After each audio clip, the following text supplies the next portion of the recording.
तो last time हमने discuss किया ईश्वर चंद्र विद्यासागर, इनके दो अचीवमेंट थी। एक तो डाउरी नहीं, विडो रीमैरिज एक्ट पास करवाना अंग्रेज सरकार से किस साल में, 1856 में। और दूसरा एज ऑफ कंसेंट, माने कि जो शादी की जो एज थी ना उसको बढ़ाया गया था। और कहाँ किया गया था, 10 साल। तो मैंने तब कल टिप्पणी की थी कि 10 साल उनके लिए बड़ी बात थी कि कुछ अचीव किया है। और आज मैरिज की एज क्या है, मिनिमम, और तब थी 10 साल। इवन जब देश आज़ाद हुआ तो मैरिज की एज क्या थी, मिनिमम एज ऑफ मैरिज 15 साल, राइट। इवन ये जो 15 साल है ये कुछ 1989 तक आकर जो है वो 18 साल हुई है। आपको पूरे आंकड़े पेश करूंगा कि कौन से साल में ये जो है 18 साल हुई थी, पर मुझे लगता है कि 18 साल 1980 या 90 के बीच में हुई है। और उसके बाद फिर 21 साल हुई 2000 आई थिंक 19 में, 21 में हुई कि 20 में हुई है, 21 से 20 में हुई है। तो इट मीन्स दैट कि लगातार हमने देखा कि इसमें एज बढ़ाई गई है। और शायद आगे एज 25 साल कर सकती है गवर्नमेंट की, अब एजुकेशन लेने में भी कम से कम 25 साल शायद गवर्नमेंट चाहे कि सेटल करवाना बच्चों को। इवन लॉ अप्लाई करना चाहिए कि 21 साल की एज में मात्र एजुकेशन ही मिलती है, और वो भी डिग्री कोई ले लिया आपने 3 साल वाली, नहीं तो डिग्री ख़त्म नहीं होती 21 साल की एज में। और डिग्री ख़त्म होने के बाद स्ट्रगल नहीं करना है, उसके बाद पढ़ाई करनी है आगे, या कोई एग्ज़ाम की तैयारी करनी है। तो दिस इज़ इम्पॉर्टेंट कि 21 साल से 25 साल कर दिया जाए। पर ये किन पे लागू हो रही है, हिंदूज़ पे। यही प्रॉब्लम है हिंदूज़ को कि यूनिफॉर्म सिविल कोड लाओ ताकि बाकी मज़हबों पे भी सेम चीज़ लागू हो जाए, राइट। पर वो थोड़ा सा वहाँ दिक्कत थोड़ी सी है, क्योंकि जो माइनॉरिटीज़ हैं देश की वो नहीं चाहती कि उनके कानून के साथ खिलवाड़ कोई किया जाए या चेंज उसमें किया जाए, वो नहीं चाहते। उनका मानना है कि जो अल्लाह ने कहा है उसको ही वो मानेंगे, दैट्स इट।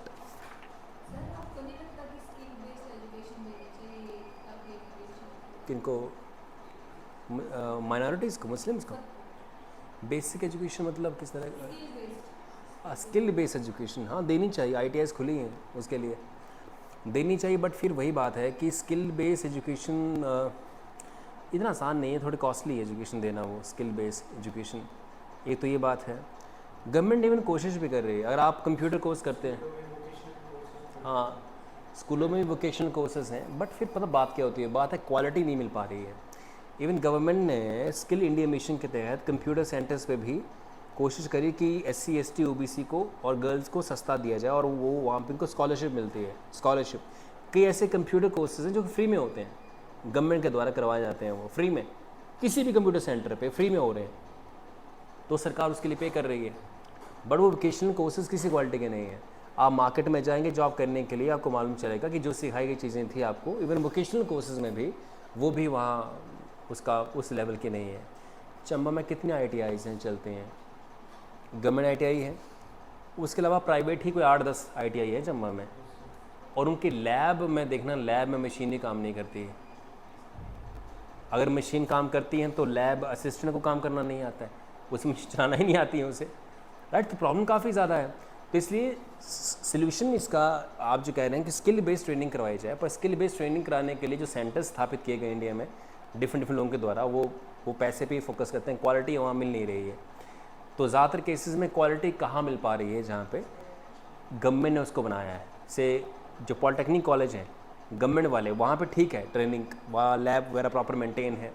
और अगर आप देखेंगे कि प्राइवेट कॉलेजेस के अंदर, तो वहाँ लैब पे कोई खर्चा वो लोग करते नहीं, बस सो पीस सकते हैं वहाँ पे कि दिखाना है। और इवन जब मैंने जहाँ जिस कॉलेज में मैंने जॉब कर रखी है, तो उस कॉलेज में हमें कहते थे कि बच्चों को ज़्यादा टच मत कराओ, मशीनों को ख़राब कर देंगे लोग।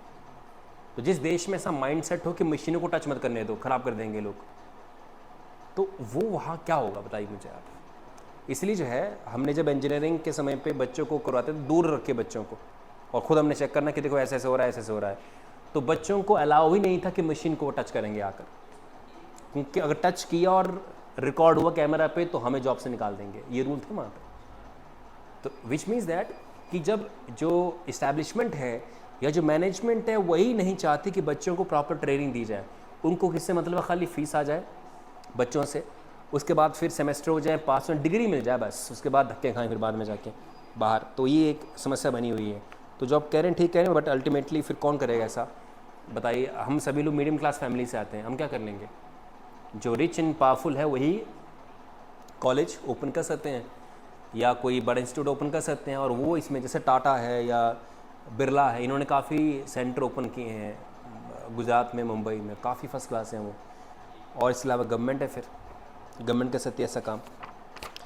पर गवर्नमेंट के पास भी अगर आप कॉलेज की बात करें, चंबा कॉलेज एक कॉलेज है, फिर जो कॉलेज खुले हैं, भलई में कॉलेज खुल गए हैं, एक तेलका में कॉलेज खुल गया है, एक सलूनी में कॉलेज खुल गया, उनकी बिल्डिंग ही नहीं है, प्रॉपर बिल्डिंग है ही नहीं उन कॉलेजेस की। एक तेलका जगह है, तेलका, यहाँ से पीछे जैसे, तो वहाँ पे स्कूल की बिल्डिंग बड़ी है, प्राइमरी स्कूल की, और कॉलेज की बिल्डिंग छोटी है उससे। क्या कॉलेज है ये? प्राइमरी स्कूल की बिल्डिंग में 8 कमरे हैं वहाँ पे, और कॉलेज चल रहा है 3 कमरों में। एक प्रिंसिपल का ऑफिस है, वही स्टाफ रूम है, 2 कमरे हैं, बस कॉलेज है। तो नेचुरली गवर्नमेंट भी कितना सीरियस है इनको चलाने के लिए कि भी कॉलेज में कुछ फैसिलिटी होनी चाहिए, लैब होनी चाहिए। अगर आप बीएससी चला रहे हैं कहीं पे भी, तो बीएससी में फिजिक्स है, केमिस्ट्री है, उसमें एक्सपेरिमेंट होते हैं, एक्सपेरिमेंट लैब हैं कहाँ पे? लैब ही नहीं, इसमें से इसमें। चलिए आज हम बात करेंगे ज्योतिबा फुल्ले के बारे में। ज्योतिबा फुल्ले के बारे में।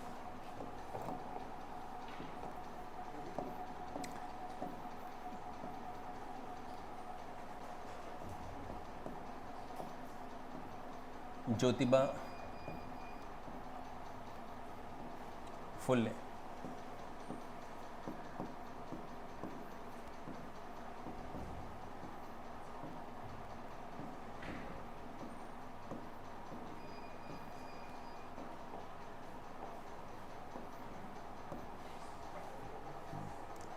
राइट। 2 पति और पत्नी, ज्योतिबा फुल्ले हस्बैंड और सावित्रीबाई फुल्ले इनकी वाइफ। थोड़ी सी कहानी बता देता हूँ आपको मैं, क्या कहानी है। इन दोनों ने विमेन एजुकेशन के लिए बहुत काम किया, प्लस जो अनटचेबल विच मीन्स कि शेड्यूल कास्ट के ऊपर भी काफ़ी काम किया। इनकी सबसे बड़ी कंट्रीब्यूशन इनका क्या था, इनकी वाइफ का, सावित्रीबाई फुल्ले का, कि she was first women teacher, female teacher, first teacher. और उस समय हिंदू समाज भी आज का क्या वैसे मुस्लिम समाज जैसा ही था, वो भी खिलाफ थे महिलाओं की एजुकेशन के। आज अगर हिंदू धर्म में अगर बदलाव आए, मॉडर्न बने, तो इसमें काफ़ी लोगों का कंट्रीब्यूशन इसमें है। तो हमारे धर्म के लोगों ने आवाज़ उठाई थी खिलाफ अपने धर्म के नियमों के। मुस्लिम्स में या बाकी धर्मों में वहाँ के लोग आवाज़ अपने धर्म के खिलाफ नहीं उठाते कि ये कमी है, वो कमी, सती गलत है ना। आवाज़ किसने उठाई है? राजा राम मोहन रॉय ने। अगर ये आवाज़ सती के खिलाफ उठाते कोई मोहम्मद जैन या मोहम्मद कोई फरदीन ऐसा नाम ले लेते हैं, तो लोग क्या बोलते, दूसरे धर्म का है और इस कारण नहीं बोल रहा है ऐसा। अब जो भी मुस्लिम धर्म में समस्याएं हैं उसके लिए टिप्पणी कौन कर रहे हैं? ये हिंदू जो भी पॉलिटिशियन बीजेपी और इनके हैं ये कर रहे हैं, तो उनको बुरा लग रहा है इस चीज़ का कि भाई ये क्यों कर रहे हैं हमारे बारे में टिप्पणियाँ। वहाँ के अंदर के लोग नहीं खड़े हो पा रहे हैं, और वो खड़े होंगे तो लोगों को लगेगा उनके समाज के, देखो नहीं ये अपने धर्म के लोग हैं और इसमें बदलाव चाह रहे हैं, बेहतरी चाह रहे हैं। ये बड़ी समस्या है। तो हिंदू होते हुए इन्होंने इसमें क्वेश्चन खड़े किए। तो इनका प्रायोरिटी क्या था कि विमेन को एजुकेट करना, इनकी वाइफ का। तो कहानी में ये है कि जो इनकी वाइफ थी सावित्रीबाई फुले, वो लड़कियों को पढ़ाती थी। तो हिंदू समाज इसके इतने खिलाफ था इस एजुकेशन के कि लड़कियों को पढ़ा क्यों रहे हैं। तो जब वो लड़कियों को पढ़ाने स्कूल निकलती थी तो कहते हैं कि रास्ते में गली के अंदर गोबर और कचरा उस पर फेंकते थे रोज, ताकि इससे कपड़े ख़राब हो जाएं और घर को लौट जाए। रास्ते में लोग ये करते थे। तो उसने वो करती क्या थी, एक साड़ी पहनती थी और एक साड़ी बैग में कैरी करती थी, ताकि वही जो गोबर या कुछ फेंका गया उसके ऊपर कचरा वगैरह वो वहाँ पहुँचे और कपड़े चेंज करे और पढ़ाना स्टार्ट कर दिए। डेडिकेशन देखिए, यहाँ लोग थोड़ा सा बोल दे तेरे से एग्ज़ाम नहीं क्रैक होने वाला, बोलते हैं वो बोल गया इसकी ऐसी थे, मार देंगे उसको, ये कर देंगे राइट, इतनी सी बात पर। विच मीन्स हमारी जो सहने की क्षमता है वो कितनी कम है कि लोगों ने ज़रा सा टिप्पणी कर दी कि नहीं तुम्हारे बस की बात नहीं है, तुम तो वैसे हो, तुम तो वैसे हो, और उसकी बात को इतना सीरियस, तो जिस पर इतना मतलब फेंक रहे हैं लोग, कितना अपोज कर रहे हैं उसको कि तू पढ़ाने मत जा। और वो अपने लिए नहीं कर रही इस चीज़ को, वो कर रही किसके लिए? For the society, for the welfare of society. और उस पर इतना जो है वो लोग कर रहे हैं। व्हाट शी डिड, उसने अपना कार्य बंद नहीं किया, लगातार कर रही है, और कूड़ा फेंकने वालों का नामो निशान नहीं है इतिहास में। उसको पढ़ रहे हैं, आज 2023 है, तारीख है 13 जुलाई, उसे पढ़ा जा रहा है। कहाँ कूड़ा फेंकने वाले? नर्क में कि स्वर्ग में, पता ही नहीं है किधर है, राइट। तो हिस्ट्री में जिन्होंने लड़ाई की है, जो लड़े हैं अपने किसी भी कॉज के लिए, उनको हम आज पढ़ रहे हैं, उनके बारे में जान रहे हैं, और जिन्होंने उनको रोका उनका कहीं जिक्र नहीं है। तो रोकने वाले जो भी आस पड़ोस में है, उनको आज से 50 साल बाद कोई नहीं जानने वाला है कि उन्होंने क्या किया था। बट हमारी जर्नी डिपेंड करती है कि हमने उसका कैसे जवाब दिया, हमने उसको कैसे हैंडल किया। I think this is what really matters. तो आज हम एक बात तो सीख के जाएंगे कि कितना भी कोई क्रिटिसिज्म कर दे हमारा, इससे ज़्यादा तो कोई कर नहीं सकता है जो इनका किया गया था। तो इनके बारे में हम पढ़ना चाहेंगे। अब ज्योतिराव फुल्ले की हम बात करें, ये एक दलित थे और पूना से बिलोंग करते थे। दलित, ही वॉज अ दलित, ये एक दलित थे, मीन्स अनटचेबल, और इनका संबंध था पुणे से। पुणे मीन्स महाराष्ट्र से इनका संबंध था। तो नेचुरली इनके दिल में सहानुभूति थी किसके लिए? दलित्स के लिए। 11 अप्रैल 1827 में इनका जन्म हुआ। 11 अप्रैल 1827 में इनका जन्म होता है, और इनकी मृत्यु होती है 28 नवंबर 1890। 28 नवंबर 1890 को इनकी मौत हो जाती है।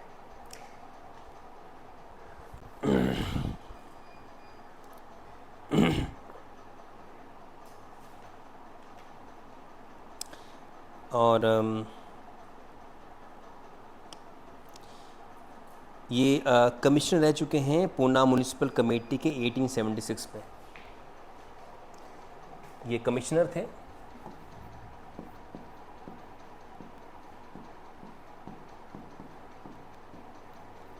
किसके? पूना म्युनिसिपल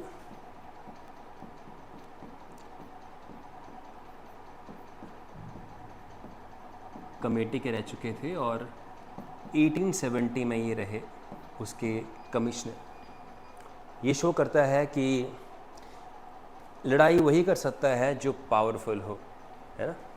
एजुकेशन लेने के बाद आप किसी पद पे जाते हैं तो आप में वो बिलीव खुद पे आता है कि कुछ आप कर सकते हैं। मैंने जिस दिन आपका एग्ज़ाम क्रैक होगा ना, तो एकदम से कॉन्फिडेंस, उसके बाद आप कुछ भी काम करोगे आपको सफलता मिल जाती है। Once you get the success, किसी ने कहा कि when you taste success once, the hunger for it increases. एक बार सफलता मिल जाए फिर सफलता के लिए हमारी भूख बढ़ती ही जाती है, पर जब तक वो नहीं मिलती तब तक doubt, suspense, suspicions, anxiety, fair चलता रहेगा तब तक। तो देखिए, कमिश्नर थे, कोई आम व्यक्ति तो नहीं थे। एक आम आदमी रहता तो कुछ नहीं कर पाता, क्योंकि आम आदमी को नॉलेज ही नहीं होता है कि कैसे मैंने फ़ाइट करना है, मेरे हकीकत में मेरे राइट्स क्या हैं, मेरे पास तरीका क्या है लड़ने का, राइट। तो आम आदमी कभी सफल नहीं हो सकता है। ये ज़रूर कि केजरीवाल ने आम आदमी के नाम पर सफलता हासिल कर ली है कि मैं आम आदमी हूँ, मैं आम आदमी हूँ। यूपीएससी निकाल कर आईसीएस सिविल सर्विसेज का एग्ज़ाम देकर इनकम टैक्स कमिश्नर रह चुके हैं। वो IRS सर्विसेज उन्होंने ज्वाइन की थी। ही वॉज IRS, तो कोई नॉर्मल आदमी नहीं था। पर हमेशा जो सोसाइटी में लोग बड़े बने हैं, उन्होंने अपने दिमाग का पूरा इस्तेमाल तो किया है, कोई आइडिया निकाल कर। आज जो भी कर रहे हैं वो ठीक है, वो बात की बात है। अब ही वॉज अगेंस्ट, अगर हम इनकी बात करें, अगेंस्ट किसके थे ये, तो ब्राह्मण कल्चर, ब्राह्मणिज्म बोलते हैं इसको।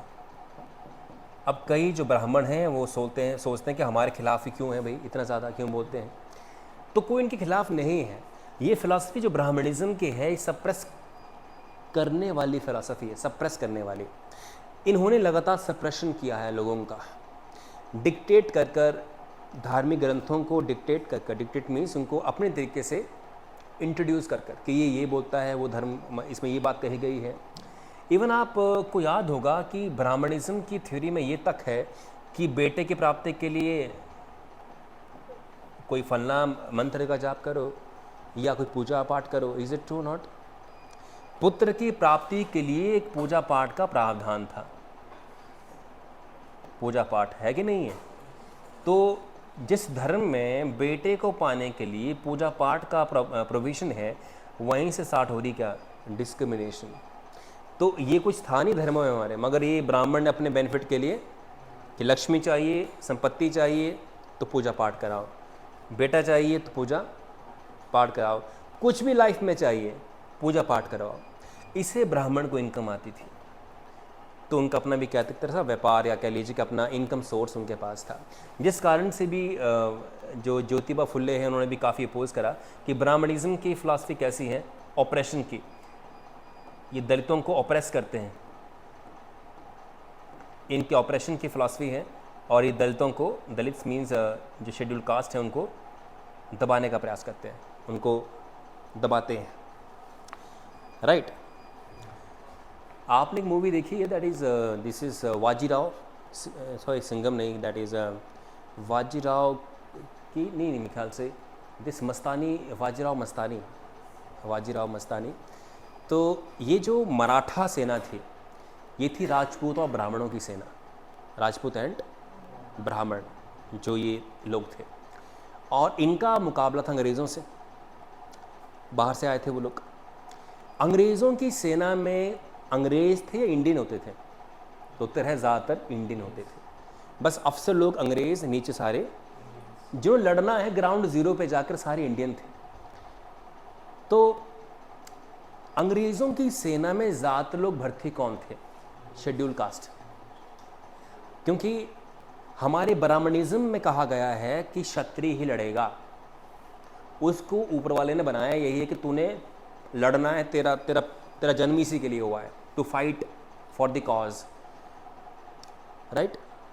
तो कई बार ऐसे इंसिडेंट्स हुए हैं जहाँ पे अंग्रेज़ सेना ने डिफीट किया है राजपूतों की सेना को, ब्राह्मण की सेना को, और दूसरी तरफ से जो लोग आए थे अंग्रेज़ के साथ में, वो थे शेड्यूल कास्ट। ट्रू कि नहीं है? तो बोलने का अर्थ क्या है कि जो शेड्यूल कास्ट या जिनको हम कहते हैं दलित्स, उन्होंने भी कई लंबे समय तक अपने आप को प्रूव करने के लिए कई वॉर लड़े हैं। और आज भी जो लोग राजपूत हैं वो खुद को ये दिखाते हैं कि हमारा सेक्रीफाइस हुआ है तो जाके हिंदुस्तान बचा है। इसमें कितना सत्य है हम नहीं जानते हैं। ये ज़रूर है कि बाय डिफ़ॉल्ट इंडिया में जो राजा महाराजा थे वो कौन थे? राजपूत थे। तो स्वाभाविक सी बात है कि आपने जब सेना में भर्ती किनको कर रखा है? राजपूतों को, क्षत्रियों को, तो नेचुरली जो भी वॉर में हार जीत हो रही है अब उनके सर है। ये तो बाय डिफ़ॉल्ट था। आपने मौका कब दिया दलित्स को लड़ने का?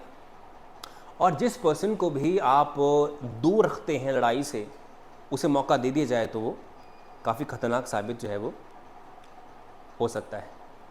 जैसे आपको बताऊं, मैं बैटल ऑफ मालेगांव हुआ था, बैटल ऑफ मालेगांव, ये बात थोड़ी सी अलग है।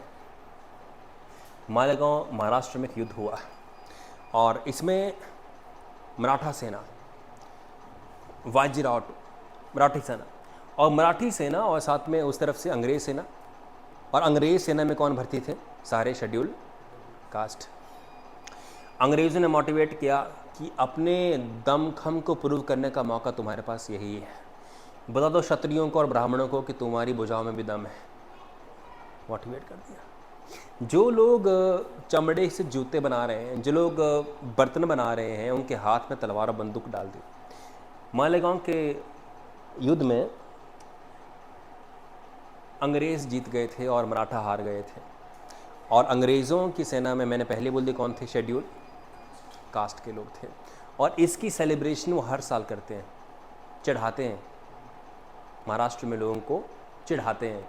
यही जो ठाकरे वाकरे के जो सेना ना, ये सेना दैट इज़ शिवसेना, इनको चढ़ाते हैं कि देखो तुम्हारे उनको हमने डिफीट किया था, हमें मौका दोगे तो हम बहुत ख़तरनाक हैं।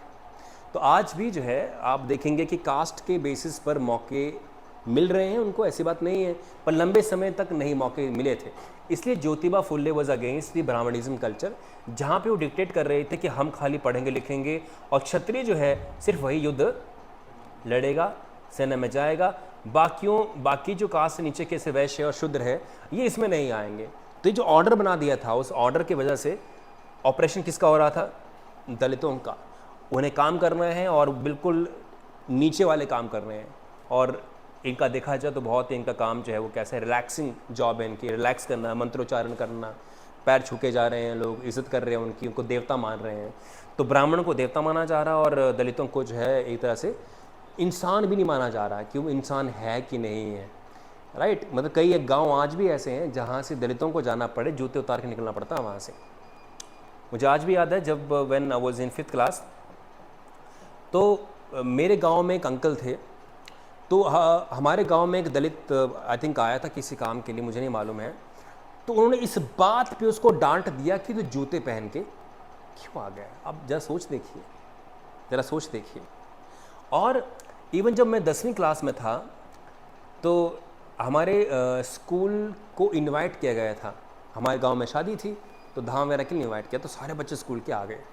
तो उसी लाइन में जहाँ बाकी लोग बैठे थे, एक दलित बच्चा भी बैठ गया था, और वो पहचान गया, अंकल जो भी था वो उसे पहचान गया। अपना करियर पे उसका कोई फोकस नहीं था कि क्या धक्के खा रहा आज आदमी वो, तो उसने फोकस कर लिया कि ये ऐसे कैसे बीच में बैठ गए इनके बीच में। उसने उसको उठाया और कहीं दूर जाके उसको बिठाया, and this was very painful कि क्या कर रहा है ये आदमी ये। और वो इतना मतलब बदतमीज़ था कि लोग उससे कहें कि तू क्या कर रहा है, तो आगे से लड़ पड़ता था लोगों के साथ। बदतमीज़ टाइप आदमी नहीं, जैसे कि लड़ पड़ना और कोई इनको वो नहीं है। आज आप इनको देखोगे नहीं इस बंदे को, तो इंसाफ यही मिल जाता है। आप ऐसा कर, बच्चे को रोने लग पड़ा, वो डर पड़ा वो कि इसे क्यों बिठा रहे हैं, वहाँ दोस्त इसके यहाँ पे हैं। तो दिस शोज़ दैट कि अगर आज मतलब लगभग आप 15 साल पहले की बात कर लीजिए, तो उस समय ये हाल था, तो 500 साल पहले क्या हाल होगा, बस इमेजिन कर सकते हैं कि क्या दरिद्रता थी। इसलिए ज्योतिबा फुले ने अगेंस्ट ब्राह्मणिज्म के मोर्चा खोल दिया था। He was against that and he was in the support of women education,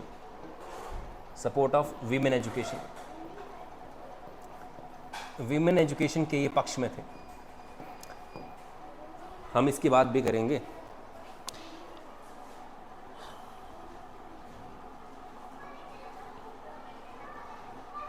right, एक और बात में लिखते हैं कि इनको 1888 में महात्मा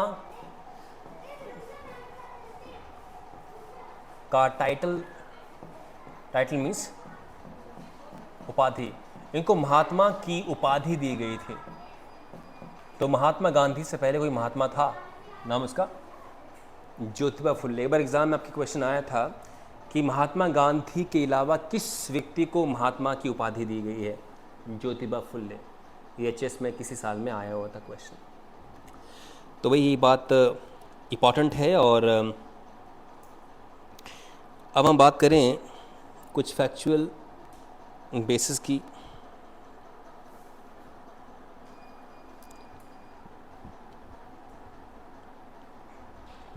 सत्य शोधक समाज की हम बात करेंगे इसके अंदर। ठीक है, 2 पॉइंट हम यहाँ से लिखेंगे। तो अब आप लाइए इसमें नोट को लिखिए और नोट के अंदर बातें लिखी जाएंगी। तो नोट के अंदर पहली बात ये है कि सत्य शोधक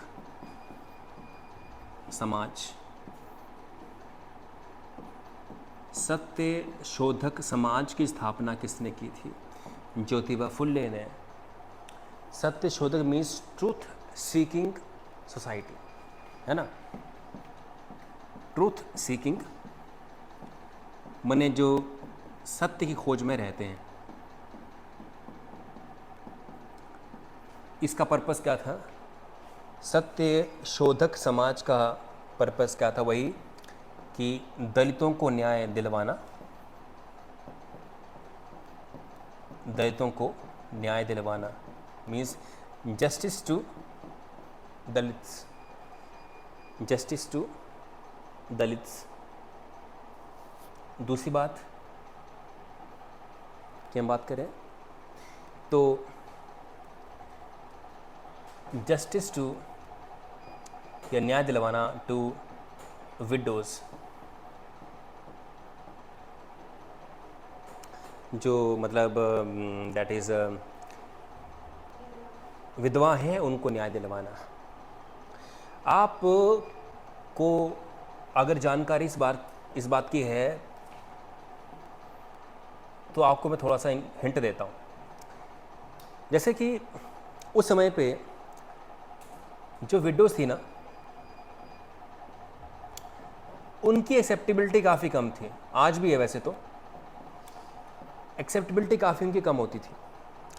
और यह इस हद तक था जैसे मान लो कोई विमेन है और उसके गर्भ में जो एक बेबी है, पर चूंकि अभी बेबी पैदा हुआ नहीं है, उसके हस्बैंड की मौत हो जाती है, तो उस महिला पे प्रेशर बिल्डअप किया जाता था इसको अबॉर्ट करने का, कि अब चूंकि तेरा पति नहीं है तो इस बच्चे को भी त्याग दो। तो अबॉर्ट करवाए जाते थे बच्चे उनके, और कोई अबॉर्ट अगर ना करे उस बच्चे को तो उस फैमिली के लोग उसे विद उसके बच्चे के साथ घर से बाहर निकाल दिया करते थे।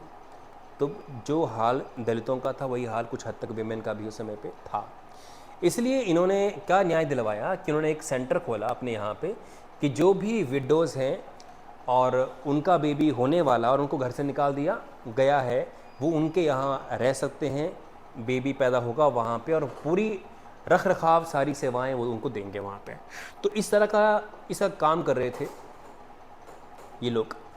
प्लस डाइनिंग करवाई जा रही थी साथ में से, मान लो जो दलित हैं और जो बाकी मतलब ब्राह्मण हैं, क्षत्रिय जो उनको मानते हैं, तो साथ में डाइनिंग का प्रावधान था ताकि ऊंच नीच का जो भेद है ख़त्म होना शुरू हो जाए। मैं चाहता हूँ, मैं तो ये समझता हूँ कि आज भी गवर्नमेंट फोकस करे कि किसी किसी त्यौहार पे या किसी इवेंट पे कॉमन डाइनिंग होनी चाहिए, कि सब लोग इकट्ठे बैठ के खाना खाएं, राइट। अब चलो ठीक भी हो चुका है, काफ़ी बात है, ठीक है, मगर फिर भी कुछ हद तक होनी चाहिए। तो ये इनके लिए था। एंड लास्ट पॉइंट यहाँ पे सेकंड पॉइंट में, तो फर्स्ट गर्ल्स स्कूल किसने ओपन किया था? इनके वाइफ ने। Girls school by Savitribai Phule. कहाँ पे? पूना में, या पुणे में इन्होंने स्कूल ओपन किया था, फर्स्ट गर्ल्स स्कूल। उसके बाद ये जो चेन है ये आगे चलती गई है, तो उनकी वाइफ ने स्कूल ओपन किया और आज भी गर्ल्स स्कूलों को मिल जाए। यहीं चंबा में भी गर्ल्स स्कूल हैं, राइट। अच्छा, आपके according girls school boys school का प्रावधान ठीक है कि गलत है? कि बॉयज़ अलग स्कूल में, गर्ल्स अलग स्कूल में, जॉइंट स्कूल ठीक होते हैं या फिर अलग अलग स्कूल ठीक होते हैं? जॉइंट वाले। तो अलग में क्या दिक्कत महसूस की जाती है? जैसे गर्ल्स स्कूल ही गर्ल्स हैं वहाँ पे और बॉयज़ में खाली बॉयज़ हैं, तो वहाँ क्या दिक्कत महसूस होती है?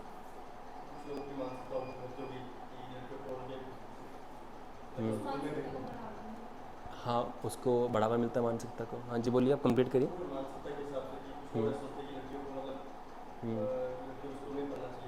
हाँ मतलब, हाँ हाँ हाँ, ठीक है ठीक है।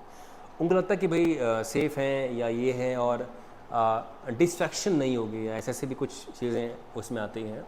मगर ये आइडिया इतना सक्सीड नहीं किया है गर्ल्स एंड बॉयज़ स्कूल का।